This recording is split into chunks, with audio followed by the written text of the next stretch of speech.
Dobrých novinárov je málo. Takých, ktorí píšu to, čo sa očakáva, ktorí kladú tie správne otázky. Viete, prečo napríklad ja každé ráno kupujem noviny? Aby ste vedeli, koho máte na obed zadržať. Ja potrebujem nabrať silu. Nenávisť sa stala každodennou súčasťou môjho života. Ohnivým mečom vás treba vyhnať z mesta! Plavková! Mať dnes rád svoj národ, to nie je ľahké. To znamená predovšetkým zostať s ním. Zmierenie? Zmierenie. So situáciou. So svetom. So sebou. Bojovať v sebe s kapitulantstvom. Bojovať aj s náladami, ktoré zúfalo mávnu rukou.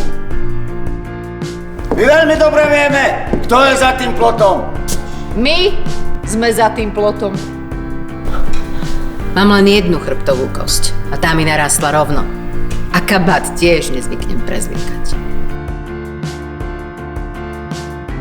Snažím sa vymyslieť, čo robiť.